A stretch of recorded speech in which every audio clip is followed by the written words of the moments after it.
आप सभी प्रशिक्षु अध्यापक एवं अध्यापिकाओं को मेरा नमस्कार।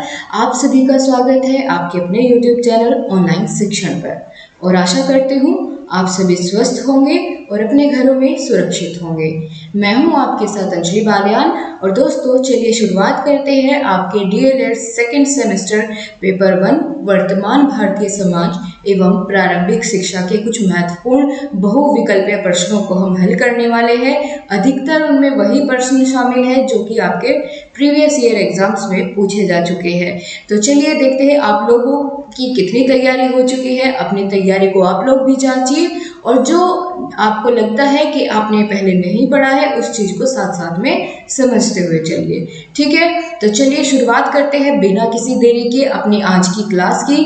तो आज हम डिस्कस करने वाले हैं अति महत्वपूर्ण बहुविकल्पीय कुछ प्रश्नों को।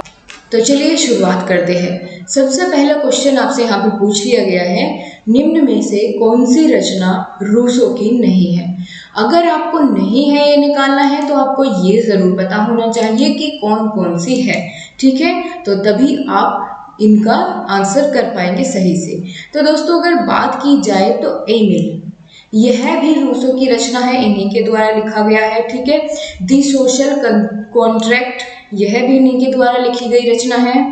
और द न्यू हेलोइज, ठीक है, यह भी इन्हीं की रचना है, द न्यू हेलोइज। तो ये तीनों रूसो के द्वारा लिखी गई रचना है, रूसो की रचना है। तो ये तीनों आपको याद रखनी होंगी। तो डेफिनेटली सी बात है, इन तीनों से अलग आपको कोई भी ऑप्शन देगा तो आप कर पाएंगे। आपको गलत ऑप्शन याद रखने की जरूरत नहीं है, जो सही है आप इस तरह के क्वेश्चन में उन ऑप्शंस को ध्यान से समझेंगे। ठीक है, बाकी इसको आपको छोड़ देना है क्योंकि जो इन तीनों से अलग होगा वही गलत हो जाएगा। ठीक है, या फिर आपसे इस तरह से नहीं तो आपके एग्जाम में जरूरी नहीं कि ऐसा कैसा क्वेश्चन पूछा जाएगा।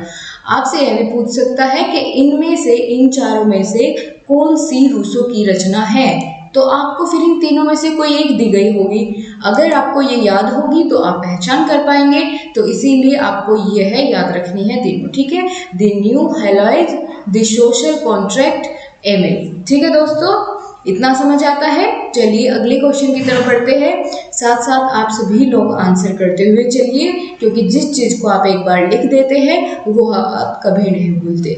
चलिए अगला क्वेश्चन पूछा गया है, रूसो के अनुसार शिक्षा का स्वरूप कैसा होना चाहिए। तो दोस्तों बहुत ही महत्वपूर्ण क्वेश्चन हो जाता है जो भी इनसे संबंधित होता है। तो इनके बारे में एक बार हम एक पूरी बेसिक क्लास ले आएंगे जिससे आपको जॉन ड्यूवी, रूसो, इन सभी मनोवैज्ञानिक के बारे में पूरी जानकारी हम आपको प्रोवाइड कर देंगे। ठीक है, तो चलिए रूसो के अनुसार शिक्षा का स्वरूप कैसा होना चाहिए। तो कैसा होना चाहिए, प्रकृतिवादी होना चाहिए। और अगर बात करें इनकी आदर्शवाद, प्रयोजनवाद, प्रकृतिवादी, यथार्थवाद, इन्हीं के बारे में हम आपकी क्लास ले चुके हैं। अगर आपने नहीं देखा है प्लेलिस्ट में जाकर आप जरूर देखिए। पेपर 1 या वर्तमान प्रारंभिक शिक्षा के नाम से आपको सेकंड सेमेस्टर की प्लेलिस्ट मिल जाएगी। आपको बहुत सारी क्लासेस बेसिक से कराई गई है, जरूर देखना आप अगर आपने नहीं ली है। अगले क्वेश्चन की तरफ बढ़ रहे हैं। ड्यूवी के अनुसार शिक्षक है, यहाँ बताना है कि ड्यूवी के अनुसार शिक्षक है एक बाधा। क्या शिक्षक एक बाधा हो सकता है? बिल्कुल नहीं। एक सामाजिक मनोवैज्ञानिक आवश्यकता, हाँ ये हो सकता है, लेकिन चलो आगे बढ़ते हैं, पहले आगे भी देख लेते हैं। एक आदर्श विषय विशेषज्ञ, तो यह भी नहीं, बिल्कुल सही हो जाएगा ऑप्शन नंबर ब। एक सामाजिक मनोवैज्ञानिक आवश्यकता है अध्यापक या शिक्षक ड्यूवी के अनुसार। सही है बात? ठीक है, बहुत सही से आपने आंसर दिया। आगे बढ़ते हैं, निम्नलिखित में से कौन सी ड्यूवी की रचना नहीं है। अब देखिए, जैसे आपसे रूसो की रचना पूछी गई थी वहाँ बिल्कुल ऐसा ही क्वेश्चन आपके लिए ड्यूवी की रचना से संबंधित आ गया है। और यहाँ भी यही पूछा गया है कि बताना है इनमें से कौन सी नहीं है। ठीक है, उसके लिए आपको जानना होगा कि कौन कौन सी है। तो चलिए देन करे बिना ही जानते हैं कौन कौन सी है। ठीक है, हाउ वी थिंक, यह रूसो की रचना है। द स्कूल एंड सोसाइटी, यह भी है। डेमोक्रेसी एंड एजुकेशन, आप चाहे तो दोस्तों अपने किसी नोटबुक में जहाँ भी आप नोट्स बनाते हैं उन पर एक इनकी रचनाओं की आप वहाँ पर नोट कर सकते हैं कि ड्यूवी की रचना इनमें से कौन कौन सी है। How we think, the school and society, democracy and education. ठीक है, और बाकी जो बची यही इसका गलत हो जाएगा, ठीक है। यानी पूछा तो यही गया है कि कौन नहीं है, तो वही आप यहाँ से चुन लेंगे बड़ी आसानी से। यह है तो एक रूसो की रचना है, ठीक है। आपसे पूछी गई है ड्यूवी की, नहीं है तो सही बात है, यही हो जाएगा इसका ऑप्शन। आगे बढ़ते हैं अगले क्वेश्चन की तरफ, देखते हैं क्या पूछा गया है। फ्रोबेल के अनुसार कौन सा खेल अनुपयोगी है? यहाँ आपको बताना है अनुपयोगी कौन सा है। तो गद्यात्मक खेल को तो बढ़ावा देते थे, समूह गान को भी, एकाकी नृत्य को भी, उपहारों का प्रयोग, यह सही नहीं है, ठीक है। तो यही इसका ऑप्शन हम करेक्ट करेंगे। आगे बढ़ते हैं, किंडरगार्टन से क्या अभिप्राय है? बहुत अच्छा क्वेश्चन है, आपको समझना होगा किंडरगार्टन का मतलब क्या होता है, इससे समझते क्या है। तो किंडरगार्टन, किंडर किसे बोलते हैं? बच्चों को या बालक को, ठीक है। और गार्डन या गार्डन ये होते हैं गार्डन। अच्छा, आप गार्डन से सोचिए, इसे गार्डन थोड़ी देर होल्ड पर रखिए, गार्डन सोचिए। तो गार्डन क्या होता है? जहाँ घूमने जाते हैं, ठीक है, उसे हम हिंदी में क्या बोलते हैं? उद्यान, ठीक है। तो यही इसका ऑप्शन हो जाएगा, बाल उद्यान, ठीक है, किंडरगार्टन। तो यही इसका मतलब हो जाता है, अभिप्राय हो जाता है।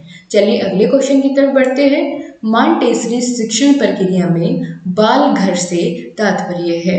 तो बाल घर से तात्पर्य है विद्यालय, ठीक है। विद्यालय ही बालकों के लिए घर के समान होता है। जब वे बाल्यावस्था में होते हैं उनकी हर एक चीज़ों का ध्यान रखा जाता है, ठीक है। तो मॉन्टेसरी शिक्षण के अनुसार या इनकी प्रक्रिया के अनुसार अगर देखा जाए तो विद्यालय ही बाल घर है। आगे बात करते हैं, मॉन्टेसरी ने मुख्य रूप से किन बच्चों की शिक्षा पर ध्यान दिया? अच्छा क्वेश्चन है। तो जब मॉन्टेसरी ने दिया था दोस्तों, मानसिक रूप से मंद, ठीक है, जो भी बच्चे मानसिक रूप से मंद थे उनकी शिक्षा पर अधिक ध्यान दिया। तो इसीलिए इसका ऑप्शन नंबर ब बिल्कुल सही हो जाएगा। आप बहुत सही से आंसर कर रहे हैं और इसी तरीके से करते रहिए दोस्तों, बहुत अच्छा आप मेहनत कर रहे हैं। चलिए आगे बढ़ते हैं। आज आपको पता चलता रहेगा कि कितने क्वेश्चंस आप ऐसे हैं जो बनाने लगे हैं, ठीक है, आपसे कितने क्वेश्चंस बन रहे हैं। अगले क्वेश्चन में आपसे पूछा गया है, मनुष्य की अंतर्निहित पूर्णता को अभिव्यक्त करना ही शिक्षा है, यह विचार किसका है? तो दोस्तों इस तरह की अगर बातें आती है कि मनुष्य की अंतर्निहित पूर्णता को अभिव्यक्त करना ही शिक्षा है, तो यह संबंधित है अरस्तु से, ठीक है। यह संबंधित है किससे? अरस्तु से। और अगला क्वेश्चन बहुत ही अच्छा आपको देखने को मिलेगा। जो क्वेश्चन हमने अभी देखा है 2019 में आपके डीएलएड सेकेंड सेमेस्टर 2019 में आपसे पूछा गया है, आपके एग्जाम में आया हुआ प्रश्न है, तो आप बहुत ध्यान से इसको देखेंगे, ठीक है। अरस्तु के द्वारा ये विचार, उनके विचार है। तो अगला क्वेश्चन है, शिक्षा की प्रथम पाठशाला कहा जाता है किसको? तो आप देखिए, बच्चे का जन्म होता है एक परिवार में, ठीक है, परिवार ही सबसे ज़्यादा उसके निकट होता है। तो जो भी चीज़ें शुरुआती दौर में वो सीखता है, प्रथम पाठशाला यानी शुरुआत में जो भी चीज़ें वो सीखता है, माँ बोलना, पानी बोलना, मम बोलना, इस तरीके के वर्ड्स, सबसे शुरुआत में वो जब बोलना शुरू करता है, सीखना शुरू करता है, तो सबसे पहले अपने परिवार से, ठीक है। तो इसीलिए परिवार को उसकी प्रथम पाठशाला भी कहा जाता है, ठीक है दोस्तों। चलिए आगे बढ़ते हैं अगले क्वेश्चन की तरफ। तो चलिए देखते हैं, माताएं आदर्श अध्यापिकाएं हैं और घर द्वारा दी जाने वाली अनौपचारिक शिक्षा ही सबसे अधिक प्रभावशाली व स्वाभाविक है। यह बात किसके द्वारा कही गई है? तो दोस्तों पहले तो आपको यही पता होना चाहिए कि अनौपचारिक का मतलब क्या होता है। अनौपचारिक का मतलब होता है दोस्तों, अगर इंग्लिश में बात करें तो इंग्लिश में कहते हैं इनफॉर्मल, यानी जब कोई शिक्षा का स्थान कोई निश्चित नहीं होता या फिर उससे मिलने वाला पाठ्यक्रम भी निश्चित नहीं होता, हम कभी भी कहीं भी किसी से भी, ठीक है, किसी भी समय कुछ भी सीख सकते हैं, तो वही होती है अनौपचारिक शिक्षा, ठीक है। और तो यह कथन किसका है? यहाँ पर यह पूछा गया है कि माता ही आदर्श अध्यापिकाएं हैं, तो यह बात कही गई है फ्रोबेल महोदय के द्वारा। राइट गाइस, फ्रोबेल महोदय के द्वारा। अगला क्वेश्चन यहीं पर साथ साथ देखते हुए चलेंगे, बालक की शिक्षा का प्रारंभ कहाँ से होता है? तो दोस्तों जैसे कि हमने अभी बात की थी कि बालक जो है सबसे पहले अपने परिवार घर से सीखता है, ठीक है। तो उसकी शिक्षा का प्रारंभ कहाँ से होगा? परिवार से और घर से, ठीक है। बात सही है, बिल्कुल उसी तरह का क्वेश्चन आपसे यहाँ से दोबारा पूछ लिया गया है, तो आपको बिल्कुल भी इसमें परेशान नहीं होना है। आपसे लैंग्वेज बदले या किसी भी तरीके से क्वेश्चन पूछे, आपको सही आंसर वहाँ पर चुन लेना है। अगला क्वेश्चन है, घर शिक्षा का सर्वोत्तम स्थान है और बालक का प्रथम विद्यालय है। यह बात किसने कही? ठीक है, कि घर क्या है, शिक्षा का सर्वोत्तम स्थान है और बालक के लिए प्रथम विद्यालय भी है। यह बात कही गई है पेस्ट्रोलॉजी के द्वारा। राइट गाइस, पेस्ट्रोलॉजी के द्वारा यह कथन कहा गया है। आगे बात करते हैं, सम्मिलित परिवार व्यवस्था के टूटने से विद्यालय पर अतिरिक्त बोझ पड़ गया है। यह बात सत्य है या फिर असत्य है? ठीक है, यह बात सत्य है। क्यों है सत्य, इसका रीजन भी जानते हुए चलते हैं। कई बार हो सकता है आपसे रीजन पूछ लिया जाए। तो दोस्तों सत्य इस प्रकार से है कि जब परिवार सम्मिलित होते थे तो बच्चों को देने के लिए समय परिवार के पास ज़्यादा होता था, लेकिन अभी जब से एकल परिवार हो गए हैं, वो सम्मिलित परिवार व्यवस्था टूटने लगी है, तो क्या होता है, बच्चों को माता पिता समय नहीं दे पाते, उन्हें अपनी तरफ से सिखा नहीं पाते। ठीक है, अपने काम में ज़्यादा व्यस्त रहते हैं। तो सम्मिलित परिवार थे, बड़े बुजुर्गों के पास बच्चे, छोटे छोटे बच्चे बैठते थे। ठीक है, तो उन्हें आप समझते होंगे कि पहले क्या होता था, लगभग इतने बड़े बड़े बच्चे हो जाते थे और तब उनका एडमिशन स्कूलों में कराते थे। आज बच्चा इतना छोटा सा होता है कि क्या उसने 2-4 वर्ड्स बोलने सीख लिए तो उसका एडमिशन करा देते हैं स्कूलों में। तो इसी तरीके से यह बात सत्य हो जाती है। अगले क्वेश्चन की तरफ हम यहीं पर रुख करते हैं। अगला क्वेश्चन है, केवल घर में ही बालक के चरित्र का निर्माण किया जा सकता है। क्या यह बात सत्य है? देखते हैं कौन बता पाएगा, या फिर असत्य है। तो बिल्कुल सही बात है कि केवल घर में ही बालक के चरित्र का निर्माण किया जा सकता है, क्योंकि सबसे अच्छे से उसे कोई समझा सकता है तो वह उसकी माँ होती है, और वही उसको सबसे अच्छे से समझाने का एक तरीका भी रखती है। ठीक है, और जितना ध्यान माँ बाप अपने बच्चे पर देते हैं उतना ज़रूरी नहीं है कि अध्यापक उस पर इतना ध्यान दे। ठीक है, तो सबसे अगर बात की जाए यहाँ पर, यह बात सत्य है कि बालक के चरित्र का निर्माण केवल उसके घर में ही हो सकता है। अगला क्वेश्चन आ जाता है यहीं पर, शिक्षा के साधन के रूप में घर का क्या कार्य है, बताइए। 4 ऑप्शन आपके सामने हैं। अगर शिक्षा के साधन के रूप में घर का कार्य क्या है, इसकी बात करें तो कौन सा ऑप्शन इसका सही हो जाएगा? बालक का भावनात्मक या भावात्मक विकास करना, बालकों को मनमानी करने के लिए स्वतंत्र कर देना, तो यह तो बिल्कुल गलत हो जाएगा। बालकों को केवल अपने अनुभव से सीखने देना, तो यह भी गलत होगा, क्योंकि जब तक उनके अपने अनुभव नहीं होंगे तो वो ज़्यादा चीज़ें नहीं सीख पाएंगे। उपयुक्त में से कोई नहीं, यह भी बात गलत है। तो ऑप्शन नंबर ए इसका बिल्कुल सही हो जाएगा, बालक का भावात्मक विकास करना। ठीक है गाइस, यही इसका सही ऑप्शन हो जाएगा। अगले क्वेश्चन की तरफ हम यहाँ पर बढ़ते हैं। परिवार समूह प्रथम मानव पाठशाला है। प्रत्येक व्यक्ति की अनौपचारिक शिक्षा सामान्य रूप से परिवार में ही प्रारंभ होती है। बालक का बहुत महत्वपूर्ण समय परिवार में ही बीतता है।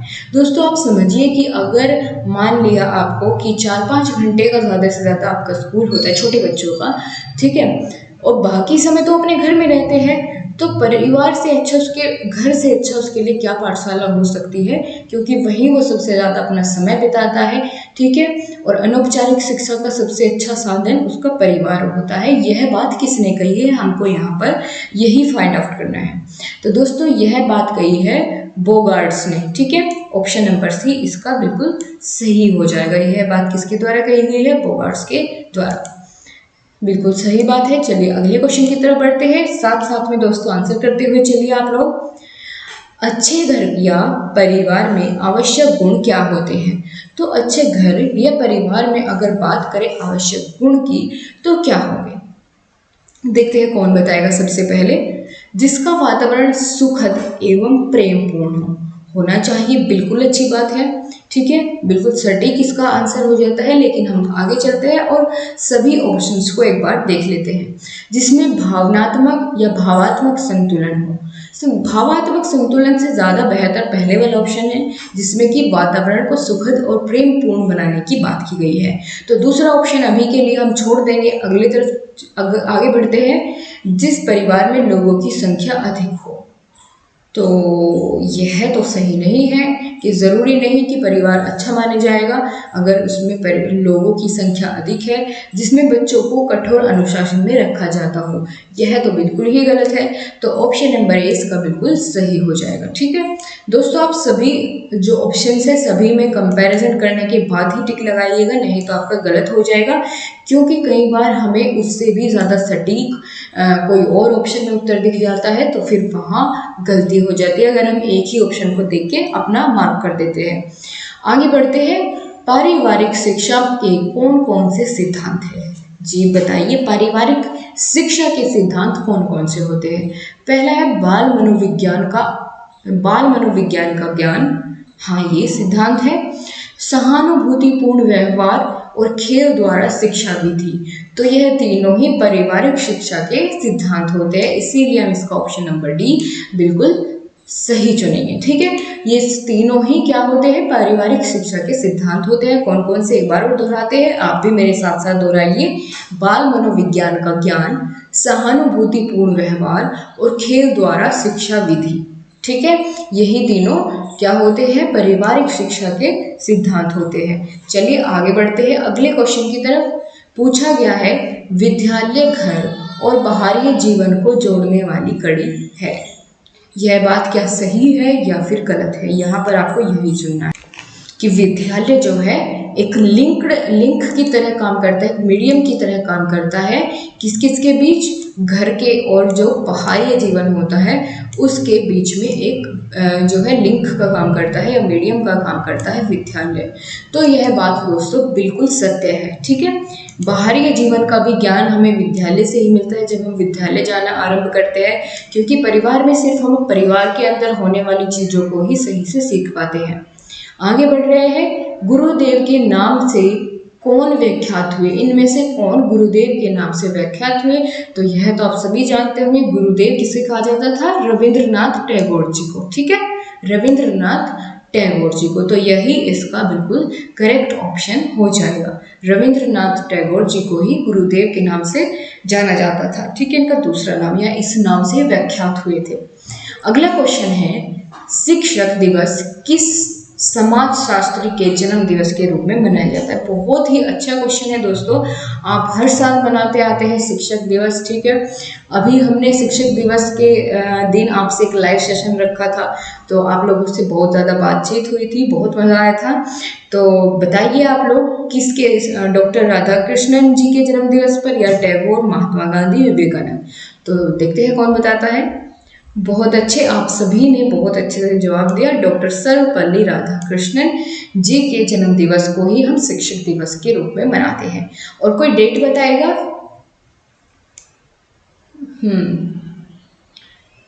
ठीक है, आप कमेंट बॉक्स में लिख दीजिए जो भी जानता है कि किस तारीख को मनाया जाता है शिक्षक दिवस। चलिए तब तक हम आगे बढ़ते हैं। गीजू भाई का जन्म कौन से स्थान पर हुआ? तो इनके बारे में भी जान लेते हैं, जो क्वेश्चन आ ही गया है। तो इनका जन्म हुआ था चीतल, महाराष्ट्र में। दोस्तों बहुत अच्छे से आपने जवाब दिया, वेरी गुड।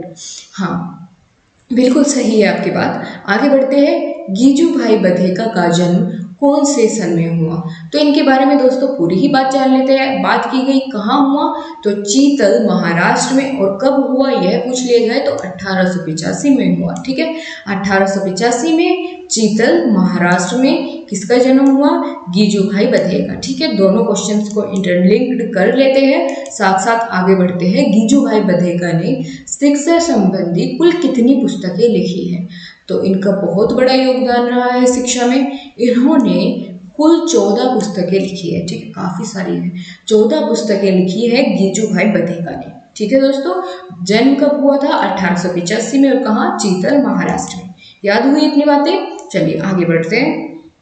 अगला क्वेश्चन है, बालक को स्वयं ही ज्ञान प्राप्त करने का अवसर दिया जाना चाहिए। शिक्षक को उसके कार्य में कम हस्तक्षेप करना चाहिए, यह कथन किसका है? ठीक है, तो यह कथन किसका है? मांटेसरी का, कि बालक को स्वयं करके सीखना चाहिए। ठीक है, सिर्फ मात्र निर्देश देने का काम एक अध्यापक का होना चाहिए, उसे राह दिखाने का काम अध्यापक का होना चाहिए, बाकी बालक को स्वयं करके सीखने देने का अवसर देना चाहिए। ठीक है, तो यह वही वाली बात हो जाएगी कि स्वयं करके सीखने का जोर मॉन्टेसरी विधि में ही दिया जाता है। तो यही इसका सही ऑप्शन हो जाएगा। अगला क्वेश्चन है, प्रकृति के स्वामी की ओर से हर वस्तु सुंदर होती है परंतु मानव के हाथ में पहुंचने पर खराब हो जाती है। यह बात किसने कही है?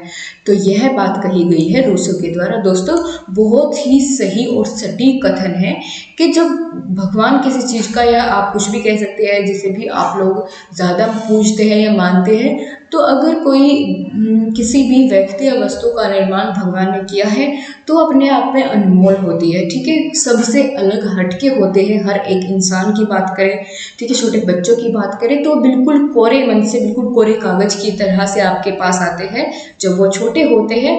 लेकिन उसको किस तरह की शिक्षा देनी है, उसको क्या बातें सिखानी है, वो सभी आपके हाथों में होता है। वो तो सिर्फ एक कोरे मटके के समान, या फिर आप कह लीजिए कच्ची मिट्टी के समान होता है। जिस तरीके से हम उसको ढालना चाहे उस छोटे बच्चे को हम ढाल सकते हैं। ठीक है, उसे अच्छा बनाना है या खराब बनाना है वो सब आपके हाथ में होता है। अगला क्वेश्चन है, शिक्षा सामाजिक संबंधों का जाल है, यह कथन किसका है? तो बताइए, शिक्षा सामाजिक संबंधों का जाल है, यह कथन है मैकाइवर का। ठीक है, मैकाइवर, यही इसका सही ऑप्शन हो जाएगा। क्वेश्चन नंबर 201 अगले देखते हैं, समाज की सबसे छोटी इकाई क्या है? तो दोस्तों समाज की सबसे छोटी इकाई क्या होती है? व्यक्ति होती है। व्यक्ति के बाद अगर बात करें कौन आता है? ठीक है, व्यक्ति के बाद क्या आता है? कई सारे, जब एक फैमिली के व्यक्ति मिलेंगे, घर के व्यक्ति मिलेंगे तो क्या बन जाता है? फिर परिवार बन जाता है। परिवार के बाद उनका फिर कह सकते हैं एक समूह बन जाता है जो कि समाज कहलाता है। फिर कई सारे समाज क्या है, सामाजिक संस्थाएं बनाते हैं। इस तरीके से पूरी लंबी चेन होती है। तो सबसे छोटी इकाई अगर देखा जाए तो कौन होती है? समाज की। तो वह होती है शुरुआत एक व्यक्ति की। ठीक है, और कई सारे व्यक्ति मिलकर के एक परिवार बना लेते हैं। अगले क्वेश्चन की तरफ बढ़ते हैं, घर ही बालक की शिक्षा के लिए सर्वोत्तम स्थान है। दोस्तों कुछ हमें रिपीटेड क्वेश्चन लग रहा है, थोड़ी सी बस लैंग्वेज चेंज है, इसीलिए आपको यहाँ पर भी घबराना नहीं है। आपको पता है कि यह कथन सही है, बालक के लिए उसके घर से अच्छा शिक्षा का स्थान कहीं नहीं हो सकता। तो उसकी प्रारंभिक शिक्षा ज़्यादा से ज़्यादा हो सके तो उसके घर में ही करानी चाहिए, और यह कथन बिल्कुल सत्य है। ठीक है, अगले क्वेश्चन की तरफ बढ़ते हैं, जनसंचार के साधनों को मुख्यतः कितने भागों में बांटा गया है? तो जनसंचार को मुख्यतः 3 भागों में विभाजित किया गया है। राइट गाइस, जनसंचार को मुख्यतः 3 भागों में विभाजित किया गया है। अगला क्वेश्चन बहुत अच्छा क्वेश्चन है और कई बार पूछा भी जाता है आपके एग्जाम में कि कोठारी आयोग का गठन कब किया गया था? तो बताइए दोस्तों, कोठारी आयोग का गठन 1964 में किया गया था। ठीक है, कोठारी आयोग का गठन कब किया गया था? 1964 में। बहुत अच्छे से आपने आंसर किया। अगले क्वेश्चन की तरफ बढ़ते हैं और जल्दी जल्दी से फिनिश करते हैं, कुछ ही क्वेश्चन आपके बाकी है। राष्ट्रीय बाल श्रम नीति की घोषणा कब की गई? ठीक है, इसकी घोषणा कब की गई राष्ट्रीय बाल श्रम नीति की? तो 1987 में। 1987 में राष्ट्रीय बाल श्रम नीति की जो है घोषणा की गई। अगले क्वेश्चन में देखते हैं, पारिस्थितिकी असंतुलन का एक महत्वपूर्ण गतिक कारक है, इनमें से कौन सा? परिस्थितिकी असंतुलन की बात करें तो रोजगार में वृद्धि, क्या इससे कोई इफेक्ट पड़ेगा? इसका कोई कारक है? ये बिल्कुल नहीं है। सुविधाएं, यह भी नहीं है। तो इधर चलते हैं, तो तीव्र जनसंख्या वृद्धि, बिल्कुल सही बात है, यही इसका ऑप्शन सही हो जाएगा। यही एक महत्वपूर्ण कारक होता है असंतुलन का। ठीक है, परिस्थितिकी असंतुलन का एक जो है महत्वपूर्ण कारक होता है तीव्र जनसंख्या वृद्धि, यानी जनसंख्या का तेजी से बढ़ना है, जनसंख्या विस्फोट भी इसको हम कह सकते हैं। अगला क्वेश्चन है, जनसंख्या वृद्धि पर नियंत्रण का क्या उपाय हो सकता है? बताइए, शोध करना। क्या शोध करने से जनसंख्या वृद्धि पर नियंत्रण हो जाएगा? बिल्कुल नहीं। आर्थिक क्रियाकलाप, यह भी नहीं मान सकते। महामारी आ जाए, ज़्यादा से ज़्यादा लोगों की मृत्यु हो जाए तो जनसंख्या वृद्धि पर नियंत्रण लग जाएगा, ऐसा भी बिल्कुल नहीं है। तो इसका सबसे अच्छा उपाय की बात की गई है। ठीक है, उपाय क्या होगी? शिक्षा। अगर सभी लोग शिक्षित होंगे तो जनसंख्या में खुद ब खुद नियंत्रण होगा। वह सभी इस चीज़ के बारे में जागरूक हो गए कि ज़्यादा जनसंख्या नहीं होनी चाहिए अपने देश की, उसके बहुत ज़्यादा साइड इफ़ेक्ट्स हैं। ठीक है, जनसंख्या को कंट्रोल करना चाहिए। और इसी के लिए काफ़ी सारी योजनाएं भी सरकार के द्वारा चलाई जा रही है, जैसे कि अगर किसी के 2 बच्चे हैं तो सिर्फ वही सरकारी सुविधाओं का लाभ उठा पाएगा। कई जगह पर तो इस तरह के रूल्स बना दिए गए हैं। तो अच्छी बात है, एक सही पहल है और लोगों को शिक्षित होंगे तो खुद ब खुद इन चीज़ों का ध्यान रखने लगेंगे। आगे बढ़ते हैं, जातिवाद का उद्गम स्रोत है क्या? धर्म, जाति, व्यवसाय या इनमें से कोई नहीं। तो दोस्तों, जातिवाद का उद्गम स्रोत क्या होगा? जहां से जातिवाद की भावना पनपती है तो वह जाति से ही शुरुआत होगी इसकी। ठीक है, बिल्कुल सही है, कर पाएंगे आप। और राइट, चलिए अगले क्वेश्चन की तरफ बढ़ते हैं। सांप्रदायिकता उन्मूलन के लिए प्रमुख भूमिका अदा कर सकता है क्या? समाज सुधार, प्रचार प्रसार, शिक्षा या मीडिया। दोस्तों, सांप्रदायिकता उन्मूलन की बात करें तो शिक्षा ही महत्वपूर्ण भूमिका निभाती है। ठीक है, लोग शिक्षित हो गए तो इस तरह की चीज़ों में नहीं पड़ेंगे, तो यही इसी का एक क्या हो सकता है, उपाय हो सकता है या फिर एक महत्वपूर्ण भूमिका अदा कर सकता है उन्मूलन में सांप्रदायिकता के। अगला क्वेश्चन है, निम्न में से कौन सा भौतिक प्रदूषण नहीं है? भौतिक प्रदूषण की बात की गई है, कौन सा नहीं है? सामाजिक प्रदूषण, वायु प्रदूषण, जल प्रदूषण या फिर मृदा प्रदूषण। तो दोस्तों, भौतिक प्रदूषण की बात की गई है तो यह है सामाजिक प्रदूषण, एक भौतिक प्रदूषण नहीं है। ठीक है, यह एक भौतिक प्रदूषण नहीं है, भौतिक मतलब फिजिकल। ऑलराइट, तो इधर वायु प्रदूषण की बात करें, मृदा प्रदूषण, जल प्रदूषण, यह सभी कैसे है? भौतिक प्रदूषण है। लेकिन सामाजिक प्रदूषण कैसा होता है? जो कि किसी के अंतर मन में होता है। ठीक है, आंतरिक भेदभाव जिसमें आ जाता है वह होता है सामाजिक प्रदूषण। जातिवाद या फिर धार्मिक चीज़ों को लेकर के एक दूसरे से नफरत, तो वह चीज़ें सामाजिक प्रदूषण कहलाती है। सही समझ आ रही है ना सभी चीज़ें? चलिए बढ़ते हैं, जल्दी जल्दी से खत्म करते हैं आज की क्लास को। बहुत सारे क्वेश्चंस हमने कर लिए हैं। जल संरक्षण की विरडा पद्धति प्रचलित है कहाँ? गुजरात में, उत्तर प्रदेश में, केरल में या तमिलनाडु में? तो दोस्तों, यह संबंधित है गुजरात से। ठीक है, गुजरात से संबंध है विरडा पद्धति से। जल संरक्षण की एक पद्धति आपसे ये भी पूछ सकता है कि विरडा पद्धति किससे संबंधित है? जल संरक्षण से, या फिर आपको इसी तरीके की कोई और ऑप्शन दे देगा तो आपको समझना होगा कि जल संरक्षण से संबंधित है। अगला क्वेश्चन है, गंगा कार्य योजना की शुरुआत की गई तो कब की गई? 1985 में इस योजना की शुरुआत की गई थी, गंगा कार्य योजना। ठीक है, आगे बढ़ते हैं। लास्ट क्वेश्चन है हमारा आज का, वैश्वीकरण का उद्देश्य है क्या? बताइए, वैश्वीकरण का क्या उद्देश्य है? तो वैश्वीकरण का उद्देश्य क्या हो सकता है?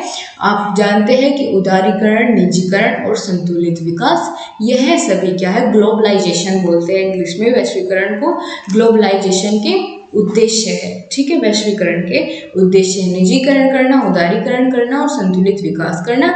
इसीलिए इसका परफेक्ट ऑप्शन बिल्कुल सी और डी हो जाएगा, उपयुक्त सभी। ठीक है, उपयुक्त सभी, तो बिल्कुल सही।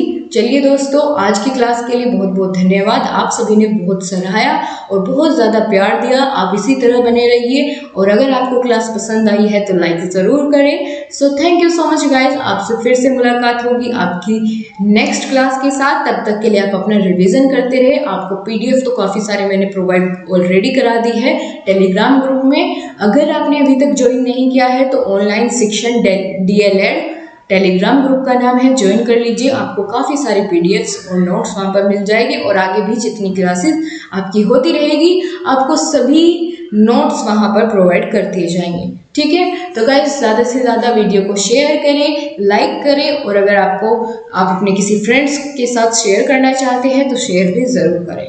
ऑलराइट गाइस, तो thank you so much, bye bye, take care.